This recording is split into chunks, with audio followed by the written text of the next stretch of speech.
आमदारांच्या परदेश दौऱ्यांवरचे निर्बंध कायम असताना आता हे दौरे पुन्हा सुरू होण्याची चिन्ह आहेत। राष्ट्रकुल संसदीय मंडळाच्या महाराष्ट्र शाखेच्या वतीनं आमदारांच्या अभ्यास दौऱ्यासाठी पर्यटन कंपन्यांकडून निविदा मागवल्या गेलेल्या आहेत।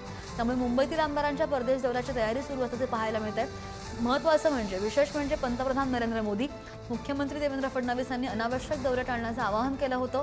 त्यानंतरही दौऱ्यांची लगबग सुरू झाली आहे। दुसरीकडे महाराष्ट्र मेरिटाईम बोर्डाचे 3 अधिकारी जर्मनीतील हॅम्बर्ग इथल्या आंतरराष्ट्रीय सागरी प्रदर्शनासाठी जाणार आहेत आणि त्यामुळे दौऱ्यांवरच्या निर्बंधांमुळे पुन्हा चर्चा होण्याची शक्यता।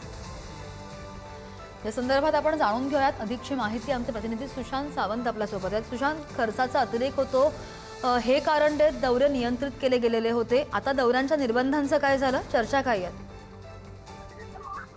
अगदी श्रद्धा, आपण जर बघितलं असेल तर पंतप्रधान नरेंद्र मोदी आणि मुख्यमंत्री देवेंद्र फडणवीस यांनी काटकसरीचं आवाहन केलं होतं। त्यानंतर कुठेतरी माहिती असेल तर आमदारांचे परदेश दौरे थांबले होते। मात्र आताचे परदेश दौरे पुन्हा एकदा सुरू होण्याचं चिन्ह आहे। त्याचं प्रमुख कारण म्हणजे विधिमंडळ सचिवालयाकडून पर्यटन कंपन्यांसाठी निविदा प्रक्रिया जी आहे ती सुरू करण्यात आलेली आहे। काही टेंडर सांगण्यात आले आहेत आणि कंपन्यांना जे आहे ते या संदर्भातले बोलवण्यात आलेले आहे। त्यांना त्यांचा खर्च जो आहे तो देण्यासाठी सांगितलं। वर्षाच्या किमान 15 कोटीचा आर्थिक उलाढाल असलेल्या कंपनीला काम दिलं जाणार।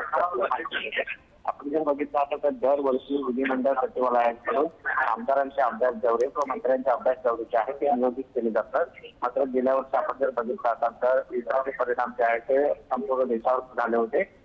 त्यामुळे कुठेतरी काटकसरीचं आवाहन पंतप्रधान नरेंद्र मोदी यांनी केलं होतं आणि त्याला प्रतिसाद देखील मिळाला होता। त्यानंतर खासगी विमानं असतील किंवा परदेश दौरे जे आहेत ते मंत्री आणि आमदारांचे आले होते। मात्र आता पुन्हा काही परदेश दौरे जे आहेत ते सुरू होण्याची चिन्ह आहे। अगदी धन्यवाद दिलेल्या सगळ्या ताज्या माहितीसाठी।